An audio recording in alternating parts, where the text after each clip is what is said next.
dan ikan berenang gitu loh. Nah, Dan tuh itu yang ngomong itu yang ada di dalamnya seperti apa di sini. Nah, itu bro. Ekspor impor bos seluruh Indonesia kan. Seluruh dunia kan ekspor.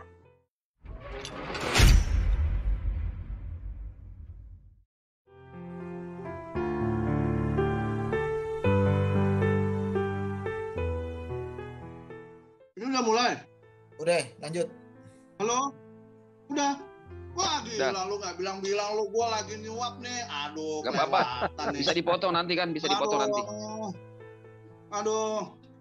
Wah. Lagi tanggung enak. Halo sobat YouTuber, apa kabar semuanya? Ini si Chris nih kelakuan nih Chris, lu nggak? Aduh. Ya, Chris, gimana Chris? Kabarnya hari ini gimana? gimana? Apa kabar lu? Baik-baik. Gua kemarin ketemu preman Kribo, jadi lu ketemu nggak? Wah kurang ajar lo. Rusuh lo. Wah bangke. Rusuh banget nih udah nih. Kalau kata Pak Effendi itu kalau yang ada kelima lagi bro, satu. Kalau preman bebas. Kok preman bro jadinya? Gila. Yang nggak boleh direview. Satu Dema. pemerintah. Kedua. Dema di Makassar gimana Dem? Lu di mana? Ya. Di Makassar gimana kondisi? Baik nggak? Ya kondisi baik bro, sehat, aman, kondusif semuanya. Nah, mantap bro. Kemarin Guys, ya enak ya malam bro ya. hari ini apa? Kemarin enak Gimana? ya bro ya. Bisa ketemu Enak dengan apanya? yang kemarin itu. Yang Kontennya apa kemarin Wah, bisa ketemu dengan tiga yang diamond itu ulang bro. cinclong. iya ngelimpe dia. Enggak, sorry ya guys, maaf ya guys. Gua ketemu kalian semua batangan, ya. Semua cowok-cowok ini gua udah bosen. Waktu kemarin gua ketemu seorang diamond yang cantik, wah semangat gua. Wah, mau Waduh, nunggu gimana filter nih, sampai on-nya lama lagi nggak apa-apa. Oke guys, halo sobat YouTuber, ini intermezzo aja. Hari ini tuh kita lagi nongkrong bareng. Secara masih pandemi, harga tiket juga mahal dan ribet ya. Ternyata jarak walaupun Dema di Makassar, ada Chris di Jakarta ya, Mbak Gu Jakarta. Ada Bro Mi dan Anis Sandikala, ini Pak Ustadz, dia ada di Cilacap. Kita bisa kumpul. Inilah terobosan era digital 4.0. Gila. Nah, Yes, mantap, cuman- mantap. Cuman gini, hari ini yang spesial tuh gini. Gue tuh nggak pernah loh ngelihat channelnya Bro Anis ya, Pak Ustadz Anis ini begitu sangat galak gitu loh. Ini gila. Sorry. Kemarin kan Itu sudah kelamaan saya memendam rasa itu. Udah berapa? Setahun loh ya. Walaupun seorang ustadz pun tetap ada ini ya, ada Gregetan apa? ya. Ada rasa gregetnya juga gregetan ya. Iya, gregetan iya. Jadi gini loh, cuman aku tuh menarik tuh gini loh. Sekarang kemarin itu gue nggak kebayang gitu loh kalau gue jadi Bro Anis dikatain cuma furniture, ngomong bisnis. Emang bisnis apaan sih? Ya kalau bicara soal pendidikan ya tau lah, namanya juga furniture. Tukang ya. Jujur ya, gue syok loh. Kenapa? Karena presiden gue itu juga tukang furniture. Nah, gitu. Kurang ajar gitu. Itu loh. Nah, sekarang gini deh, kita open-openan aja nih. Bro Anis ini kan kemarin soal bahas bisnis. Emang ngerti soal bisnis? Hah? iya. Gue jawab ya. Ya ceritain aja Pak. Jawab dong. Bisnis ini nafas gua nih. Wow. Bisnis itu bagi saya nafas. Sedangkan orang memanggil saya Ustadz itu ya memang saya ngajarin anak-anak lah, jadi dipanggil Ustadz. Tapi sebenarnya hidup saya mulai beranjak ya dari remaja mulai belajar dewasa itu di dalam bisnis, karena Oke, sebelum itu flashback sebelum saya remaja ya, saya mulai remaja itu saya biasa berbisnis dari kecil. Saya tuh waktu ya awalnya bukan bisnis ya, awalnya waktu SMP itu saya tukang parkir loh ya. Ya tukang parkir itu 1 tahun, kemudian 2 tahun malahan. Kemudian dengan mengumpulkan uang dari menjadi tukang parkir itulah saya bisa sekolah gitu loh. Karena orang tua saya nggak punya biaya buat sekolah. Jadi itu setelah saya sekolah di waktu SMA itu saya sudah mulai bisnis jual buku ya. Saya dulu sekolah di Solo nih. Kemudian setiap hari Minggu saya tuh pasti ke Jogja. Dulu di Jogja yang sekarang itu Taman Pintar ya, Taman Pintar itu yang dibikin Bu Ani Yudhoyono, itu dulunya itu namanya shopping. Sekarang masih ada sedikit ya. Kalau yang biasa di Jogja itu tahu tuh, di situ itu adalah shopping. Shopping itu bukan belanja yang lain, di situ memang belanja buku. Orang ke sana untuk beli buku. Nah, saya selalu membeli buku, saya bawa ke Solo, saya jual di depan masjid. Jadi di masjid itu kan asrama saya itu di lingkungan masjid ya, sama sekolah. Ada sekolah, ada masjidnya, kemudian saya jual buku di situ. Itulah mulai saya belajar bisnis. Jadi berapa umur saya? Kelas 2 SMA itu berapa? Paling saya nggak tahu berapa umur saya, mungkin 17 atau 16 ya. Nah, terus dari situ saya bisa survive, kemudian seandainya tidak ada bisnis itu saya nggak bisa kuliah loh. Saya masuk IAIN Semarang itu daftar kuliah itu cuma 450.000, tapi tabungan saya ya ada kalau 1 juta lebih waktu itu. Kemudian di Semarang, saya hanya di IAIN Semarang itu saya hanya sampai semester 5, maksudnya bukan kuliah sampai semester 5 ya. Baru semester 5 itu saya menikah. Mengapa saya berani menikah? Karena di semester 5 itu saya bertemu dengan seorang investor dari Czech Republic. Seorang investor yang mencari furniture. Mencari furniture di Jepara. Iya, saya kuliah di Semarang. Saya ketemu seorang investor, seorang pedagang ya, pedagang importir dari Czech Republic yang baru pertama kali menginjakkan kakinya di Semarang. Dia mencari tempat furniture, dipikirnya tempat furniture ada di Semarang. Nah, ketemu saya ajak ke Jepara. Padahal saya Jepara pun nggak ngerti Jepara itu mana gitu. Saya belum pernah ke Jepara.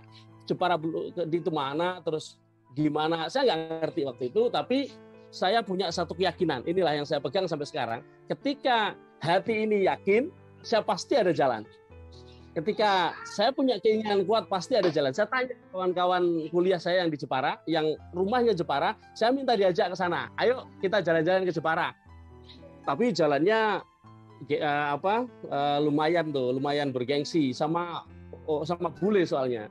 Umur segitu ya, saya baru 20 tahun. Kemudian sama bule ke Jakarta, ke Jepara, cari-cari produk furniture. Sama sekali nggak punya ilmu furniture. Jadi kalau dikatakan tukang, saya bukan tukang, saya nggak pernah belajar menukang ya. Saya tidak pernah belajar menjadi tukang. Tapi dengan pengalaman itu kemudian saya berhasil menggunakan, nah ini ilmu manajemen belajar dari situ. Saya bisa menggunakan relasi-relasi yang kemudian terbangun untuk mencari source, di mana ini furniture, siapa yang bikin apa, harganya berapa.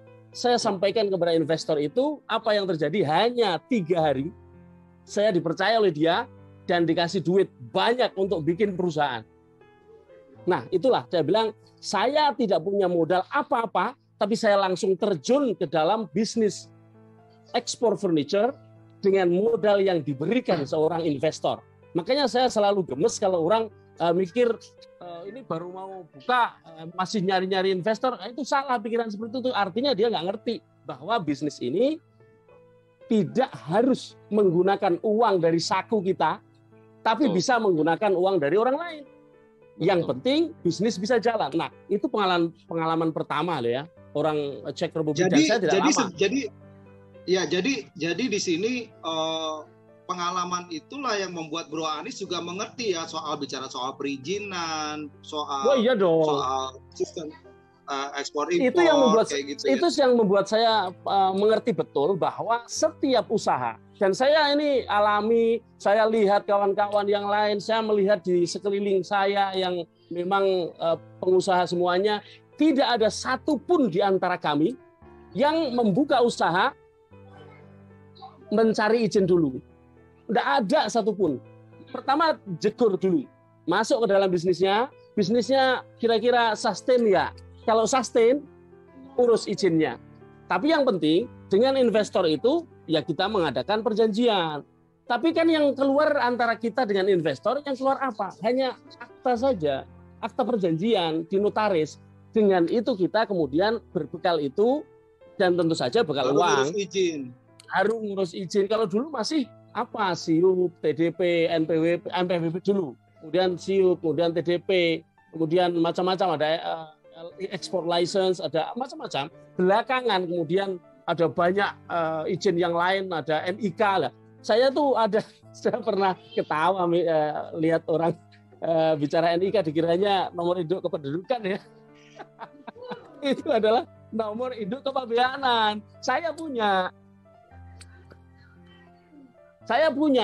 nomor induk kepabeanan, makanya dan itu nomor induk kepabeanan itu jangan lupa, jangan salah paham, itu baru muncul tahun 2012. Jadi sebenarnya Bro Anis sangat jadi Bro Anis sebenarnya cukup memaklumi ya kalau seandainya Fitup ini ngurus izin tuh memang lama gitu loh ya. Oh iya, sangat maklum. Apalagi gini, kalau urus izinnya seperti NIB, kemudian PSE dan lain-lain yang izin awal yang memang orang tahu itu sudah diuruskan, sudah diurus dulu, artinya memang sudah boleh. Hanya saja dulu kan ini awal-awal saya ikut itu kemudian nampak duitnya banyak ya, perputarannya banyak. Saya dulu sudah mikir ini pasti suatu saat pemerintah akan mengenakan pajak karena bisnis kita ketika itu tidak ada yang bayar pajak. Secara resmi tidak ada bayar pajak, pemungutan pajaknya kan nggak ada, sistem pemungutan pajaknya tidak ada. Maka saya waktu itu udah yakin pasti suatu saat akan diatur bagaimana sistem pemungutannya. Inilah. Jadi kalau orang pikir aduh belum lulus izin udah ilegal ini situ, itu nggak ngerti aja. Kalau saya karena sudah dari awal tahu ya saya ngerti. Makanya kemarin jadi saya bisa sendiri kan sebentar bro. Kemarin kan PMSE sendiri pun berlakunya November 2020. Ya. Betul ya? Betul. Padahal PP-nya, PP 80 itu 2019 dikeluarkan, kemudian mereka bikin aturan tambahan, segala macam aturan pembantu lain-lainnya, baru bisa diberlakukan PMSE itu ke semua e-commerce dan semua bisnis online, baru bisa dijalankan oleh Departemen Perdagangan November 2020. Nah, itu case yang utama. Otomatis kita harus mengikuti. Dan sebelumnya saya sudah bicara sama kawan saya, kebetulan teman SMA saya itu ada di DJP, Dinas DJP, Direktorat Jenderal Pajak ya. Direktorat Jenderal Pajak di Jakarta. Saya sempat bertanya, ini sebenarnya PMSE ini pengenakan pajaknya udah siap belum nih DJP ini? Dia jawab DJP baru saja siap. Jadi belum lama. DJP itu belum lama siapnya. Maka kalau ya karena dari Memperindak sendiri aja kan November 2020. Iya makanya. Jadi undang-undang keluar 2019 ya kan? Undang-undang keluar itu kan infrastrukturnya belum siap. Benar nggak? Nah, setelah keluar undang-undang, disiapkan prajuritnya, siapkan sistemnya, dikonektivitaskan antara satu direktorat dengan direktorat yang lain dan lain sebagainya, baru siap kapan? Ya November 2020 itu. Maka kita sudah pada track yang benar sebenarnya. Yang buat nagih kan, ujung-ujungnya di situ nanti audit. Iya. Ini kalau soal perizinan, soal bagaimana bisnis dijalankan, saya mau udah kenyang. Nah, 97 saya mulai bisnis serius loh. Ada anak kemarin sore mau ngajarin kita. Ya, itu dia saya gemesnya di situ. Jadi coba 9 itu sama aja kayak kita ngajarin ikan berenang gitu loh. Nah, Dan belum tentu saya ngurusin dan ekspor belum tentu impor itu yang bro, ngomong itu Fer. dia ada di dalamnya seperti Pak Anies ini. Apa namanya, belum tentu dia tahu. almarhum Chandra itu bro, kan ekspor impor bos seluruh Indonesia kan, seluruh dunia kan, ekspor impor belas. Itu tahun 97 bro, gue kerja di sono mulainya. Gue kerja 12 tahun di situ. Ngurusin ekspor impor mah udah pejem mata. Iya makanya itu kan. Nah, yang perlu Anda yang perlu mungkin perlu teman-teman perlu saya kasih tahu nih. Salah satu dari rekan bisnis saya, orang Belgia, adalah pemilik salah satu akun saya loh. Bintang 61, bintang 42. Wow. Mau apa sekarang? Luar biasa. Oh ya, orang Belgia. Orang bukan Belgia, orang Bulgaria. Oh, jadi dia Bulgaria. percayain sama Bro Anies ya? Dia karena berhubungan bisnis dengan saya udah lama. Begitu saya sounding waktu itu, bulan Juli, Agustus. Saya sounding bulan Agustus. Kemudian dia ikuti perjalanan bisnis YouTube saya. Saya sampaikan terus, saya sounding terus, saya screenshot, saya kirim, bulan akhir Agustus, awal September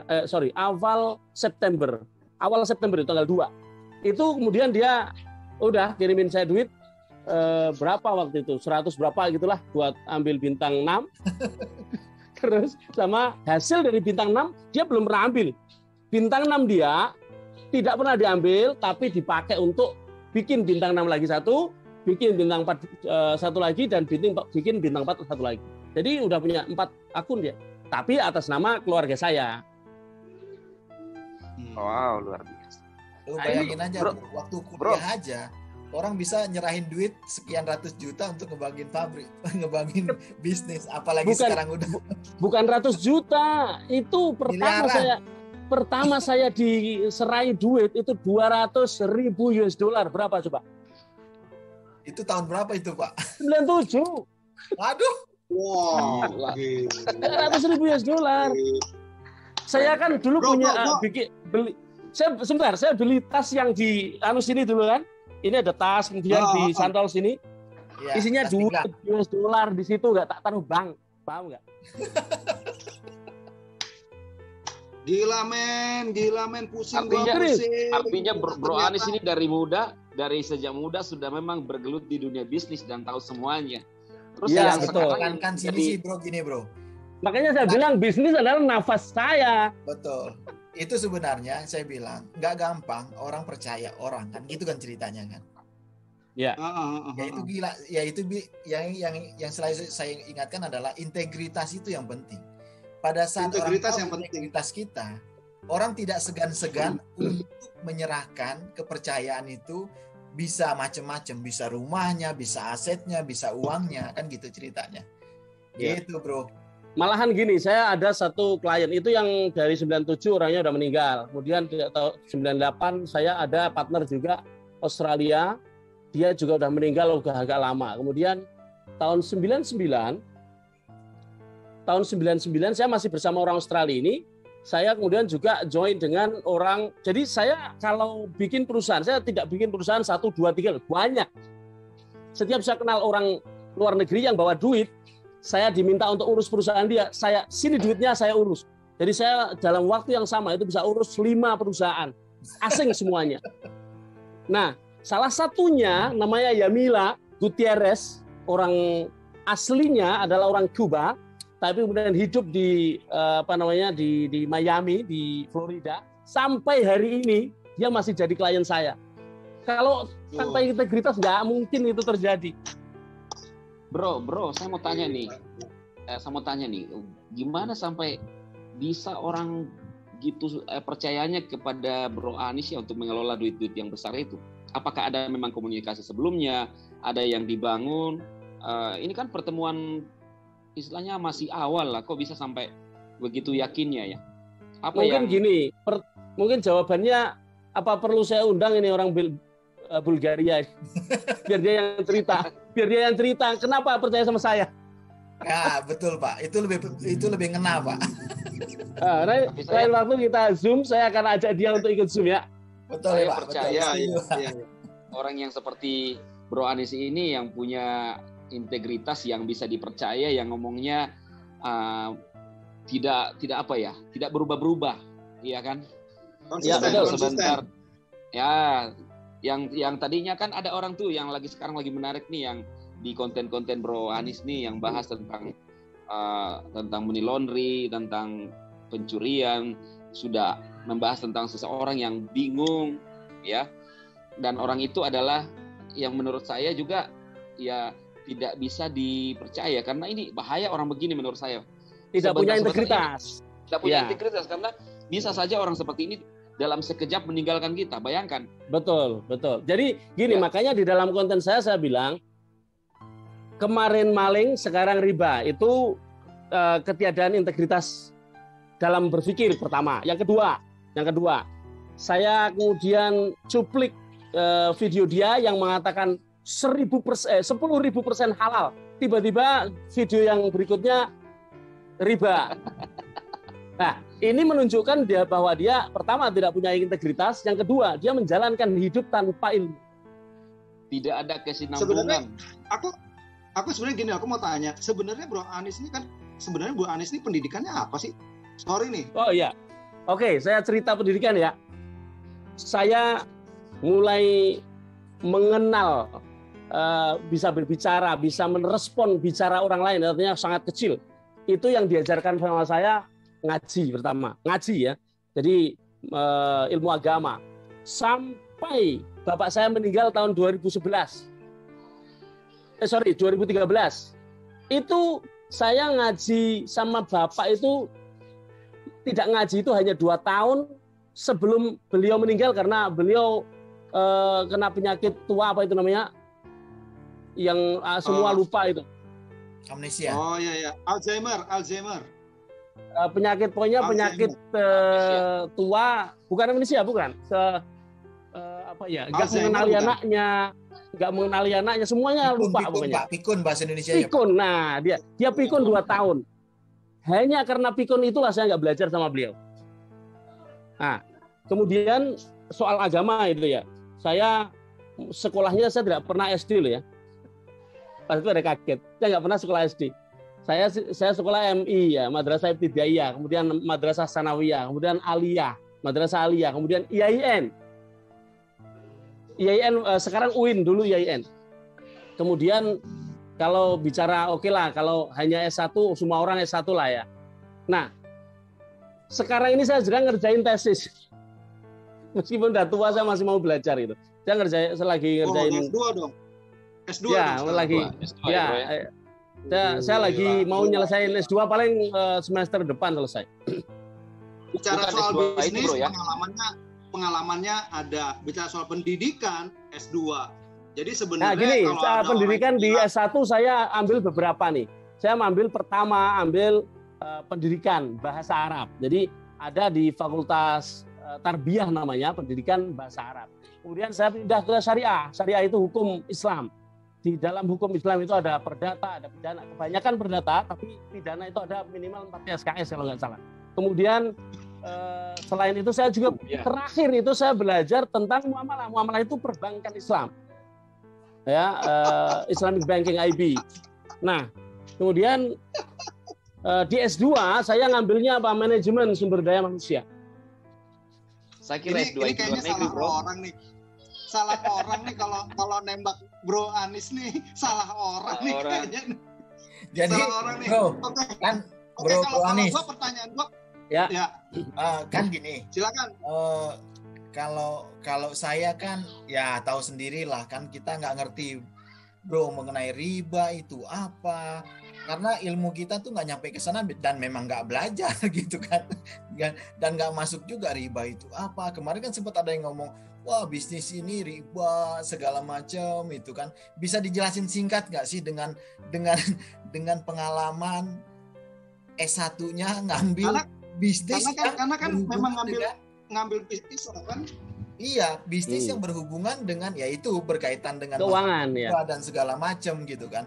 Bisa dijelasin nggak Pak Bro Biar kita tahu juga Boleh. riba itu apa. Karena jujur aja saya nggak ngerti itu riba itu apa. Jadi gini, kalau riba itu sebenarnya itu tidak hanya berkaitan dengan S1 saya yang perbankan Islam. Itu tahap akhir itu. Kalau riba itu sendiri kan dipelajari dalam kitab-kitab fikih, Bang. Oke. Di dalam kitab-kitab fikih itu saya belajar mulai dari kecil loh. Saya itu belajar fikih itu saya masih kelas 4 SD loh. Saya kelas 4 SD itu mulai belajar fikih. Sampai bab riba itu ya kelas 1 SMP mungkin ya. Kelas 1 SMP saya sudah mulai mengenal bab tentang riba. Nah, kemudian otomatis di SMP, MTS ya, bukan SMP ya. MTS, kemudian di Madrasah Aliyah. Nah, apa sih sebenarnya riba? Riba itu artinya berkembang. Riba itu artinya berkembang. Jadi bukan apa-apa. Riba itu sesuatu yang berkembang, itu pasti namanya riba. Kalau kita menanam sesuatu, menanam pohon, misalnya apapun pohonnya, dia berkembang dari kecil menjadi besar, namanya itu riba. Yarbu ya, yarbu itu berkembang. Nah, disebut riba itu kalau duit itu dikembangkan tidak dengan koridor yang benar, koridor syariah. Jadi kita berdagang itu kan mengembangkan uang ya. Berdagang itu mengembangkan uang. Itu halal. Makanya Allah berfirman wa halallahu bai'a wa harramar riba. Allah itu menghalalkan jual beli. Jual beli itu juga sama-sama mengembangkan uang. Tapi dia wa harramar riba, dia mengharamkan riba. Kenapa? Karena kalau jual beli itu dasarnya adalah saling menguntungkan. Tapi kalau riba itu hanya menguntungkan salah satu pihak. Intinya di situ. Oke. Ya. Pelajaran tentang riba intinya di situ. Ya, pokoknya intinya. Kemudian ada dua macam riba nih. Sebentar, ada dua macam riba. Yang pertama ada di dalam hutang piutang. Kalau Bro Kris hutang sama saya 1 juta, tapi saya bilang, bro, tak utangin 1 juta, kembaliin 1,5 juta. Setahun nggak apa-apa. Itu riba. Harusnya kalau hutang 1 juta, kembaliin 1 juta. Itu riba, namanya riba fadl. Fadl itu artinya menambah. Fadl itu menambah. Kemudian ada riba yang disebut riba jahiliyah. Kenapa disebut riba jahiliyah? Karena sebelum Rasulullah, sampai awal-awal Rasulullah berdakwah, dulu orang itu biasa meminjami orang yang berdagang nih. Orang berdagang di pasar-pasar, dipinjami uang. Modal mungkin 1 juta, kemudian dikasih tempo misalnya 1 bulan, tapi di akhir bulan di mana dia harus mengembalikan uang, nggak ada duit 1 juta, belum bisa. Maka yang punya duit, yang menghutangi, dia bilang, kamu selesaikan hari ini atau aku kasih kelonggaran waktu tapi duitnya ditambah. Itu namanya riba jahiliyah, dan sekarang banyak. Itu terjadi sekarang. Masih sampai sekarang. Fitup kayak gitu nggak? Fitup kayak gitu nggak? Enggak ya, nggak ada utang piutang yang model seperti itu. Sekarang Fitup ini ada jual beli VP. Oke. Di dalam jual beli juga ada yang namanya riba. Apa jual beli yang mengandung riba? Pertama, kalau kita ada namanya riba yang pertama misalnya begini, saya menjual motor lah ke Bro Kris atau Bro Ferry ya, saya jual motor nih, tapi Bro Ferry nggak punya duit cash sekarang, punyanya misalnya saya jual 20 juta, punyanya cuma 10, yang 10 dicicil, oke, dicicil. Tapi ketika dihitung dicicil karena 1 tahun jadinya 15 juta. Yang 5 juta ini riba. Oh, ada bunganya ya Pak istilahnya ya? Ya, bunga itu riba. Kemudian jual beli yang lain misalnya kalau orang menukar, dulu kan ada tukar menukar emas ya. Misalnya aku nukar emas, aku punya emas 22 karat, tak tukarin 24 karat. Sama-sama 1 gram, nggak boleh, itu riba. Itu. Nah, kemudian ya yang model begitu-begitu itu riba. Artinya pokoknya intinya gini, gampang mengenali riba itu. Kalau kita jual beli, yang satu untung, yang satu rugi, itu riba. Gitu. Jadi kalau secara hukum syar'i, fitup ini aman ya? Aman, enggak ada. Coba, enggak ada yang unsur yang mengarah kepada riba, itu enggak ada. Kalau riba sama sekali enggak ada. Mungkin orang berpikir ada yang membuat jual beli VIP itu haram, mungkin ada yang berpikir. Mereka menganggap VIP ini bukan sesuatu yang bernilai. Kalau orang menganggap seperti itu, tidak bisa merasakan pasti nilainya, tidak tahu karena tidak tahu. Orang kan tidak tahu dulu misalnya dikira VIP, orang nonton dikasih VIP kemudian dijual. VIP ini untuk apa? Orang nggak tahu bahwa VIP ini coba dianalogikan dengan token listrik coba. Situ beli token itu listrik berupa setrum atau berupa nomor? Nomor. Yang dibeli nomor, Pak, tapi yang beli nomor. Tapi dengan nomor itu dituk jadi setrum. Betul. Itu loh. Sama kita beli VIP, kita beli nomor, tapi dengan VIP kita set iklan keluar. Sama aja. Jadi ketika membuat analogi itu harus sama fungsinya, sama sifatnya, sama levelnya. Nah, kalau tidak apple to mango ya jadi gitu loh. Nah, si itu Dadali, dia nggak ngerti masalah ginian, makanya sudah aja langsung ngomong itu riba. Padahal kalau riba nggak ada. Tapi kalau memang orang mengatakan ini ada dua unsur yang menyebabkan jual beli tidak sah. Ya, satu, tadlis, penipuan.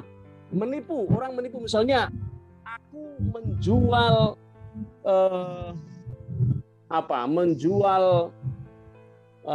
misalnya. Oke.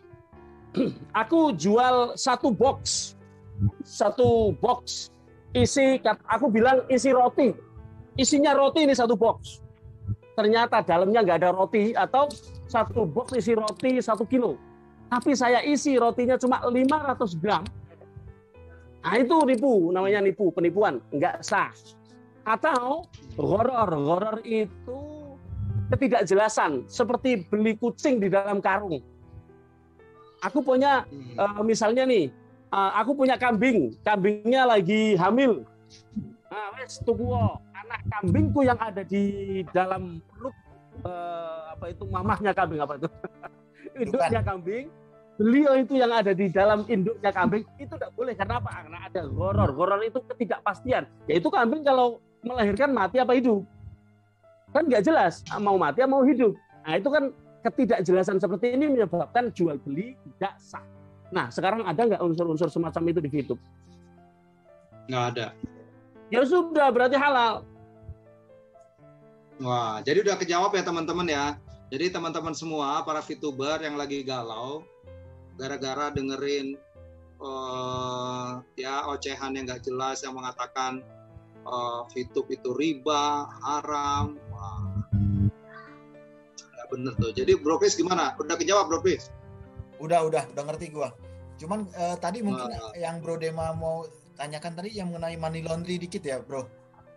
Ya, gini Bro. Gimana tuh, Dan? Ada dua hal yang saya mau tanyakan juga yang berkaitan dengan konten-konten Bro Anis ya, yang lagi menarik memang sekarang ini diikuti. Tadi menjelaskan. Tapi nggak menurunkan view kalian kan? Enggak ada urusan. Justru soalnya dengan begini ya, kalian pada nge-push channel-channelku, nanti videonya pada berkurang kan, sayang ini. Enggak ya? Kita saling penting buat kita, yang penting namanya kerja sama tim, Pak. Kerja sama tim. Itu enggak hanya di video. Siapa tahu habis push ke sana ya kan, terus bisnis ngalir ke kita kan, bisa jadi, Pak. Ini simbiosis mutualisme kalau begini. Itu juga nggak haram itu kayak gitu. Paling menguntungkan, Pak ya. Iya. Saling mensupport. Ayo, berbeda lanjut. Saling support ya. Jadi gini Bro, kan tadi dijelaskan tentang riba. Ya mungkin orang awam bisa percaya dengan hal itu kan karena mereka tidak ngerti VTube. Nah ini yang menurut saya tidak masuk yang ada yang mengatakan bahwa VTube itu maling, ya, maling. Walaupun secara logika nggak masuk di logika kita itu kan. Nah, kemudian yang kedua mengatakan bahwa dengan adanya V+ ini ada money laundry di dalamnya. Nah, mungkin Bro Anies bisa menjelaskan. duitnya. Oke, gini.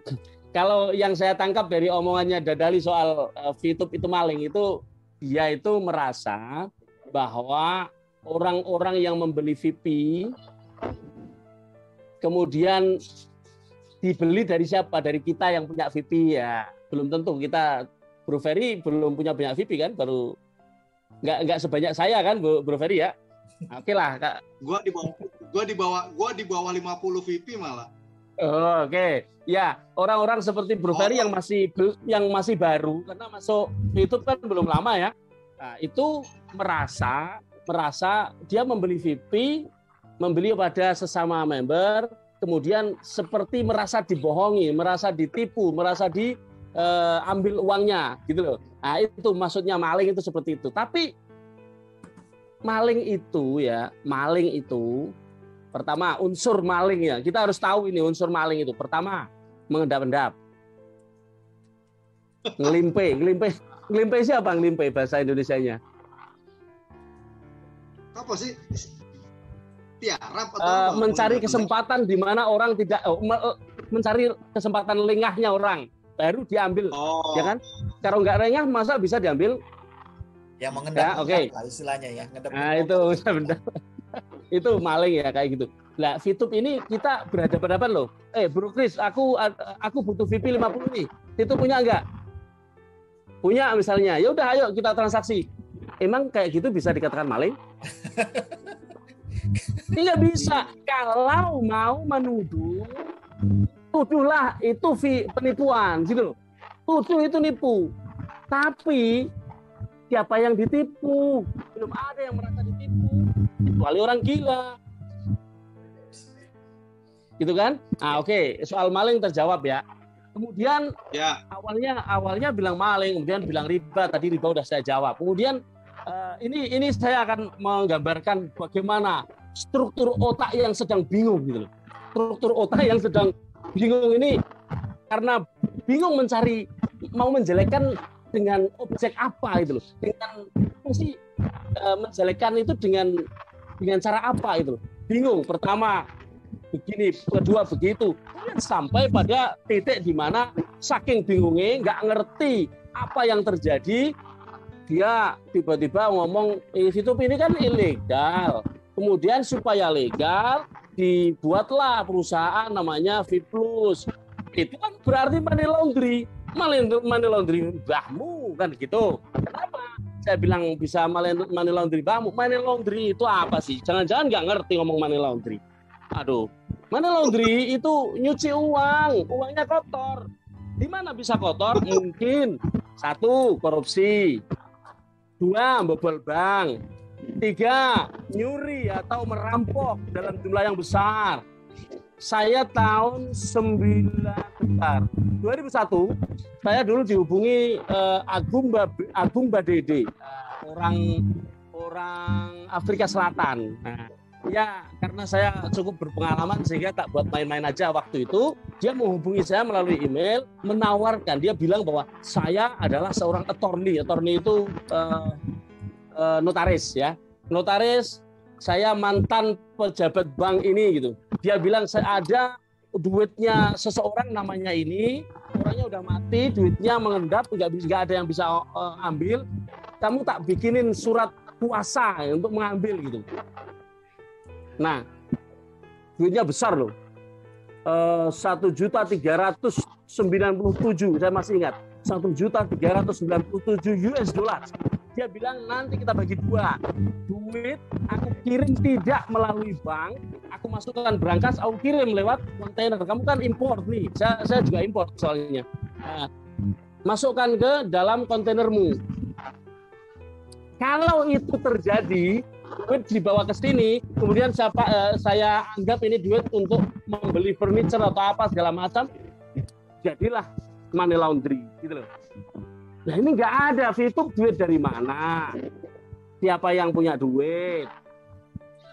Terus duit itu asalnya dari apa? Dari kejahatan apa? Kemudian masuk ke sini dengan cara apa? Baru dipakai untuk dicuci dengan mendirikan V+. Lah V+ dapat duit dari member. Nggak ada duit gelondongan masuk belum 100 miliar kan nggak ada. Kalaupun ada, misalnya perusahaan yang kemudian memberi investasi, kan bisa diaudit itu perusahaan. Investasi yang diberikan itu pasti diaudit, nggak mungkin tanpa audit. Nah makanya ngomong kayak gitu tuh ngomong kok ya, gitu loh. Jawaban saya seperti itu. Jadi clear ya. Jadi Bro Dema gimana Bro Dema? Jelas nggak? Mantap bro. Mantap. Iya, jadi emang apa ya? Kemarin itu memang pada ketika kita terima konten-konten kayak gitu ya, buat kita yang ngerti sih ketawa-ketawa aja gitu loh. Iya. Iya kan? Apalagi disikat nih sama Bro Anies kan. Gila, mau bicara fikih dijabani. Pakai bahasa Arab, anjir. Fasih banget gitu, cascis nah, gitu kan. Bro Fer. Saya itu belajar bahasa Arab dari umur 8 tahun, bro. 8 tahun. Saya 8 tahun khatam Al-Quran lalu belajar nahwu. Nah, tata bahasa Arab itu namanya nahwu, sorof. Ada 2. Sorof membicarakan tentang perubahan-perubahan kata. Ya, kalau diperjualbelikan, mempertanyakan seperti itu, yang bicara seperti itu adalah di dalam bahasa Arab namanya ilmu sorof. Perbedaan satu kata kepada bentuk kata yang lain. Itu dibahas khusus dalam ilmu nahwu sorof.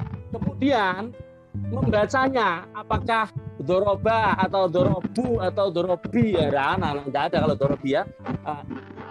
Fathah atau kasroh atau domah di akhir kata, bismillahi atau bismillah atau bismillahu, itu dibahas di dalam ilmu namanya nahwu. Saya SD kelas 6 saya hafal sebuah kitab nahwu namanya Jurumiyah. Ini kitab nahwu paling dasar yang hampir semua orang tahu, seluruh dunia tahu, namanya Jurumiyah. Saya hafal, saya kelas 6. Kemudian akhir kelas 3 SMP saya hafal namanya Alfiyah. Alfiyah itu disebut Alfiyah artinya 1000.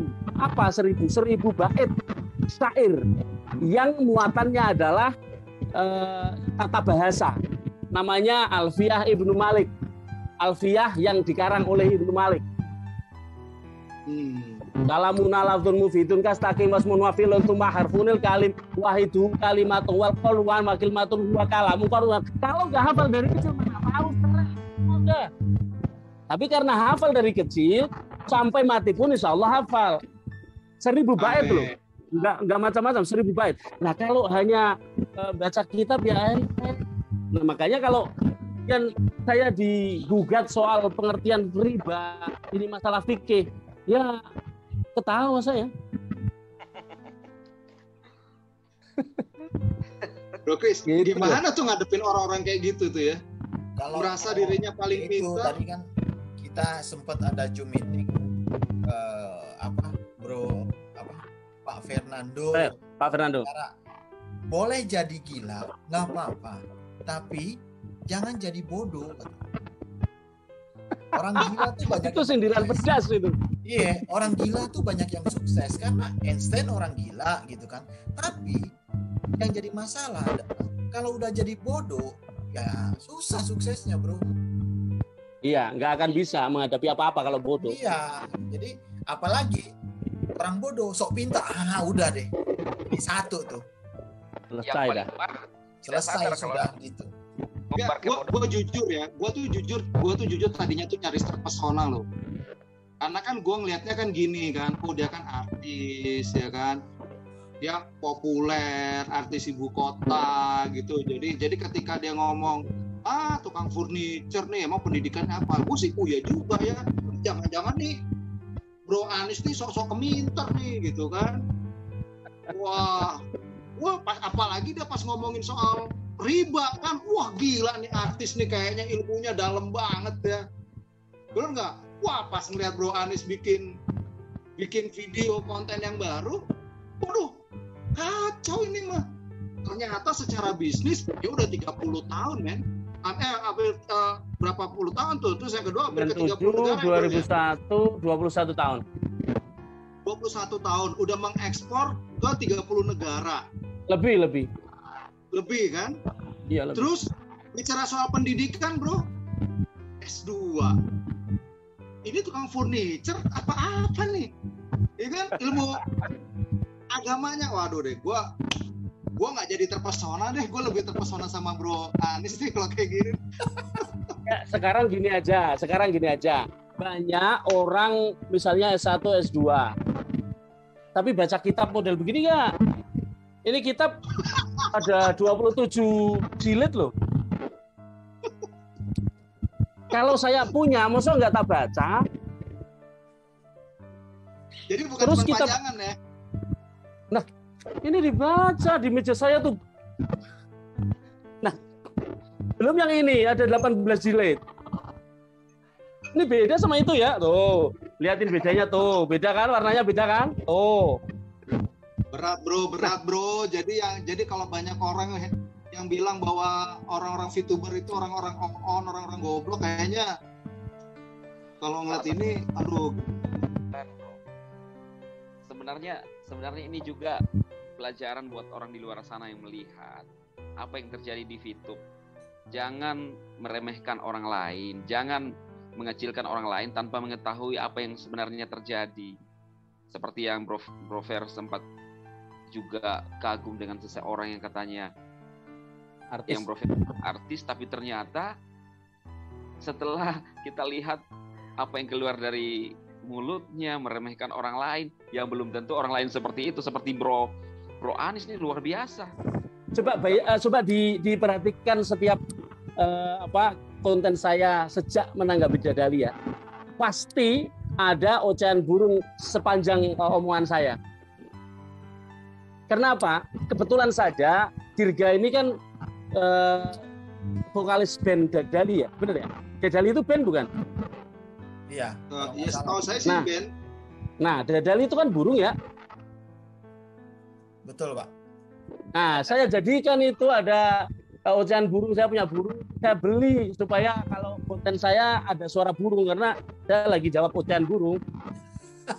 Oh, itu kan burung Dadali ya, Bro ya. Iya. Pada nggak ngerti kan? Pada nggak ngeh kan? Ini yang menarik nih, satu lagi nih, Bro. Ini yang menarik nih. Yang tadi saya bilang kadang-kadang nggak bisa dipercaya ya. Yang ngomong itu, yang ditanggapi sama Bro Anies itu, kan dulunya itu benar-benar menyudutkan yang sekarang jadi teman mesranya dia kan. Dulu sempat mengatakan, oh siapa sih dia itu, kan dia motivator gagal. Saya ini memang terbukti. Lalu mengatakan, oh dia itu kan Datuk Maringgi. Jadi lalu yang satunya dia ngomong gini, siapa sih itu artis tidak terkenal juga yang katanya artis tidak terkenal. Ini sekarang kemakan itu katakan. Mesra. Jadi mesra. Itulah. Itu ada di dalam kalam hikmah, di dalam berbahasa Arab ya, saya sebutkan ya.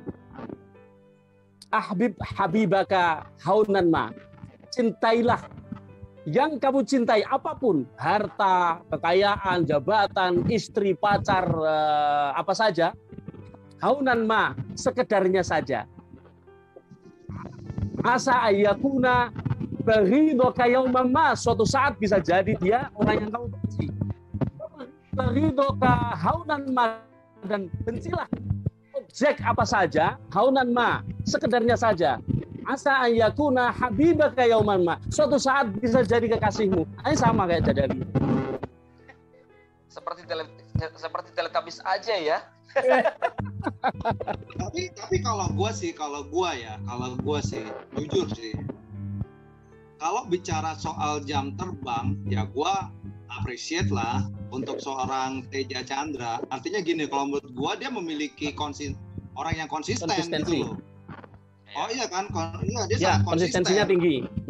Konsistennya tinggi gitu loh. Jadi artinya kalau lu mau jadi hatersnya VTube ya lu haters gitu loh. Dan Tapi sayangnya konsistensi di tempat yang tidak benar itu tetap tidak benar.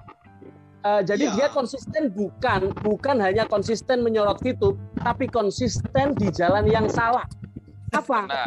Selain VTube pun dia jelek-jelekkan gitu loh. Jadi dia memang konsisten di jalan yang jelek, yang buruk. Jadi tapi kalau gua ngeliatnya memang ya lu konsisten aja gitu loh. Mau jadi haters ya haters gitu kan. Artinya ya kamu sangat yakin dengan pendirianmu. Kalau menurut gua sangat appreciate gitu loh. Artinya nggak usah, kalau mau jadi haters nggak usah jadi haters kaleng-kaleng gitu loh. Bener nggak bro? Oh ya kan? Ya. Tidak bolak-balik ya. Kalau dalam dunia perang dunia kedua, kalau lu mau jadi penjahat ya jadilah Hitler kan gitu. Ya, betul. Sekalian. Biar terkenal. Jangan lu jadi apa ya? Banci tampil gitu. Yang penting tampil, tapi kadang-kadang cowok, kadang-kadang cewek, itu namanya banci tampil, bro. Ya kan? Jadi benalu itu. Bayangkan kalau VTube itu orang ini akan pindah kemana coba? Pindah ke VTube lagi. Iya. Ada yang mau taruhan? Tahu nggak saya pernah bikin konten teh benalu. Mungkin nggak ya. Itu sindiran bahwa ada teh yang produk yang bagus namanya teh benalu. Itulah Dadali. Jadi makanya kalau gua sih ngeliatnya gini ya, dalam artian gini loh. Kalau seandainya sekarang si Pak Teja dan Dadali akrab, kalau gua sih justru gua mau kasih tahu si Pak Teja Chandranya, lu harus waspada. Iya, betul. Iya, betul. Karena lu bergaul dengan orang yang nggak konsisten. Itu menurut gua bahaya, bro. Buat gue sih bahaya. Artinya itu dia bisa nusuk kita dari belakang, gitu loh. Justru kalau menurut gue secara pribadi kalau gue mengapresiasi, gue sangat apresiasi Teja Chandra. Dia konsisten orangnya, ya kan? Dia mau nyerang VTube, dihajar VTube, ya nggak apa-apa. Kalau buat gue, ya itu keren. Sama kayak kita kan konsisten kan? Kita konsisten bela VTube gitu, ya kita belain VTube. Artinya konsisten ketemu konsisten. Tapi ada orang yang di tengah nih yang nggak jelas, gitu loh. Iya nggak? Ya, itu harganya lebih murah. Harganya lebih murah ketika orang tidak konsisten. Cuma gini bro, konsistennya juga kadang-kadang apa ya? Karena sering mengatakan begini loh. Saya ini bukan urusan saya, coy. Nah, kalau bukan urusan lu, kenapa lu urusi terus? Nah ya itu dia konsisten jadi pembenci VTube gitu loh. Pak, dia konsisten dalam ketidakkonsistenan. Ya. Dan kenapa kamu sampai mau memproses 18 orang? Kenapa lu laporkan DHI? Itu kan mengurusi. Kalau cuma mereview, jelaskan saja. Nah, inilah yang saya bilang, kadang-kadang kemakan kata-kata sendiri tapi nggak sadar. Gitu loh. Ya, betul sekali. Jadi dan saya melihat mengatakan gini, Peter flock together, gitu kan? Yang artinya burung yang punya burung yang sama itu nongkrongnya bareng gitu. Iya, benar. Nongkrongnya bareng, ujung-ujungnya ya udah gitu kan. Ya kalau kita yang positif, ya kalau bareng positif, kalau yang negatif ya nongkrongnya negatif kan gitu. Betul. Nah kalau gue sih ngelihat gini ya. Ya gue kasihan sama Pak Teja Chandra sih kalau menurut gue. Artinya dia menerima orang yang sangat berbahaya. Lu sekarang gini dah, bro Anis, lu kan sebagai pengusaha nih, kira-kira nih, ketika lu mau berbisnis, kira-kira mau nggak dengan orang yang tidak konsisten? Langsung saya buang. Nah, langsung saya buang. Saya cerita sedikit. Ada pengalaman banyak. Saya pernah berbisnis dengan orang Greek. Bukan Greek. Dia sebenarnya aslinya Greek, tapi dia di Yunani. Greek itu Yunani ya. Dia di Cyprus, Nah, dia orang Greek tapi hidup di Cyprus. Oke. Di Cyprus itu negara kecil sekali, tapi saya ekspor ke Cyprus itu dalam jumlah yang sangat besar. Ada klien saya, namanya saya masih ingat, Evthathios Nikolaou. Dia udah tua gitu. Dia suatu saat datang ke Indonesia membawa temannya. Temannya ini supaya diketahui bahwa Evthathios Nikolaou dia berbisnis dengan saya di jalur furniture outdoor yang seperti Pak Effendi Laran Sedu. Dia ada kursi itu kan ya. Itu namanya garden furniture ya, garden furniture. Oke. Orang ini berbisnis dengan saya garden furniture dalam jumlah yang besar. Kemudian ada teman dia berbisnis di dalam bisnis indoor furniture untuk dalam ruangan, almari, ada tempat tidur apa segala macam di dalam ruangan. Oke. Berdua datang ke tempat saya, mengenalkan si Evthathios Nikolaou ini mengenalkan namanya Sodiris.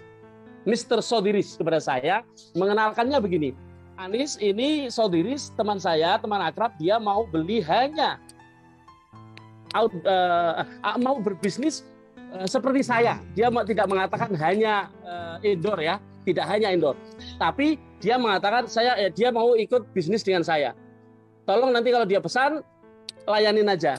Oke, saya kan tidak tahu kalau dia mau pesan hanya indoor atau pesan indoor dan outdoor ya. Oke, suatu saat dia ini Sodiris ini sepertinya dia ternyata orang yang tidak konsisten. Dia punya perjanjian dengan Evthathios Nikolaou tanpa saya ketahui bahwa dia datang ke Indonesia mau beli indoor, tidak akan mengganggu bisnisnya outdoor, tapi ternyata suatu saat dia meminta saya untuk mengirim outdoor furniture. Saya tidak tahu kalau dia sudah ada perjanjian. Maka ketika diketahui oleh anaknya Nikolaus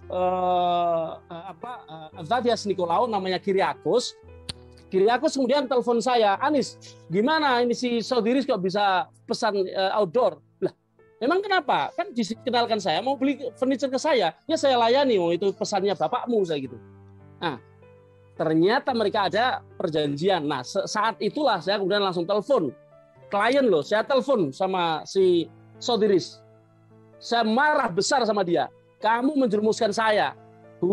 Pesananmu tidak seberapa, tapi klien saya jadi marah karena jadi kecewa sama saya gara-gara kamu melanggar janjimu sama dia. Kamu tidak konsisten dengan yang kamu janjikan sama dia bahwa kamu hanya akan beli indoor furniture. Akhirnya apa? Saya tolak Sodiris dan saya nggak mau ngelayanin dia. Kemudian Kyriakos terlanjur marah sama saya. Dia mengucapkan satu kata kepada saya nggak percaya sama kamu. Saya langsung tutup telepon dia tanpa saya jawab. Saya langsung telepon bapaknya, Mr. Evthathios, anakmu sudah menyinggung saya. Selesaikan semua pembayarannya dan setelah ini jangan order sama saya. Tahu nggak? 1 bulan omset dari dia itu lebih dari $100,000. Saya putus ordernya saya putus hubungannya gara-gara ada dia membawa benalu. Bayangkan kalau benalunya sendiri, betapa marahnya kan? Nah, ini pengalaman bahwa orang kalau sudah tidak konsisten, dia akan merusak segalanya. Tidak hanya merusak dirinya sendiri, tapi merusak temannya, juga merusak orang lain, merusak saya, gitu loh. Dan memang terjadi ya bro, seperti yang Bro Fer bilang, ya bolehlah dikatakan merusak VTuber, merusak orang-orang lain. Sekarang bersatu dengan yang memang dari dulu anti VTube, dan entah next time kita nggak tahu bisa aja saling nyerang dengan orang seperti ini. Dia merusak mental tiga pihak ini, tidak kali ini. Merusak dirinya sendiri karena dia pasti di-ban oleh VTube, akunnya pasti tidak akan bisa diakses. Kedua, dia merusak mental VTuber yang masih belum kuat, dan yang ketiga, dia memperkuat ketidaksukaan para hater. 3 ini yang dirusak. Lalu saya salut sama Bro Ferry ya, masih kasihan juga sama si Tete ya.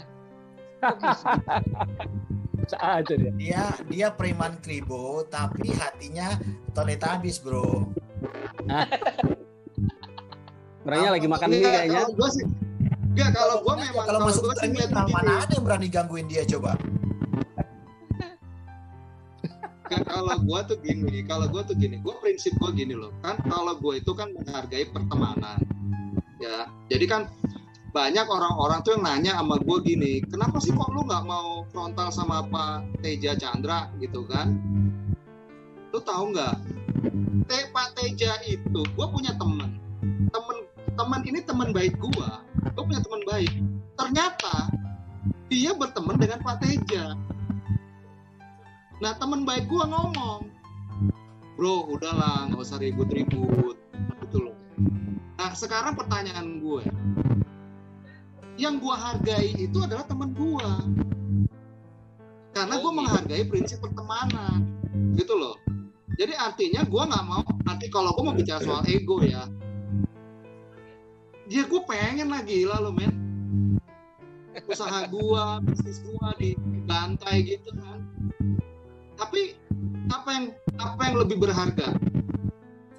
Gua konfrontasi dengan Pak Teja, tapi gua mengkhianati temen gua. Iya, benar.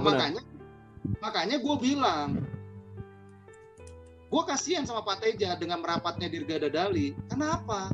Itu justru juga bahaya buat dia. Ngadepin orang yang nggak konsisten. Dia tidak menghargai pertemanan. Ya. Dia orang yang nggak menghargai sebuah hubungan. Bener nggak? Ya, betul. Nah, saya tak cerita dikit ya. Saya cerita dikit ya, kenapa saya mengcounter Dirga Dadali. Sebenarnya gini, saya dari awal sekali punya channel, saya tidak pernah nyinggung orang lain. Saya tidak pernah mau membicarakan orang lain. Saya memulai membicarakan Dirga Dadali karena dia bawa-bawa agama, itu aja. Karena udah jelek banget orang yang nggak ngerti. Iya, jelek banget ketika orang nggak ngerti tapi ngomong seakan-akan ngerti. Itulah kenapa saya maju, kalau nggak. Iya. Kan nggak mungkin juga gue yang ngejelasin. Nanti gue jelasin dari sisi Alkitab juga kan bingung. Nah, betul. Artinya tidak ada relevansinya ya bro ya, tidak ada relevansinya kan? Iya. Lalu ini seru nih. Kalau gitu udah. Jadi gimana? Ada lagi yang kita bahas, bro? Aduh, Pak San pasti pengen ngobrol banyak lagi nih, tapi thank you banget bro Anis, Pak Ustadz. Wah, ini sih gue demen banget ya, kita punya kenalan Ustadz yang sangat gaul, punya konsep berpikir yang sangat luas. Wah, thank you banget Bro Anis sudah bersedia ngobrol-ngobrol bareng kita. Bro Chris, ada yang mau disampaikan? Sama-sama. Ada satu yang mau saya sampaikan. Jadi boleh kita menjadi gila, tapi jangan sampai kita menjadi bodoh. Apalagi orang bodoh ngaku pintar, bahaya sekali. Quote-nya bagus banget. Quote-nya top ini. Oke, gitu aja. Bro, sampai ketemu lagi. Saya offin dulu recordingnya. Sip, nanti kita langsung. Oke, guys. Siap. Sampai ketemu. Sampai ketemu lagi. Nah.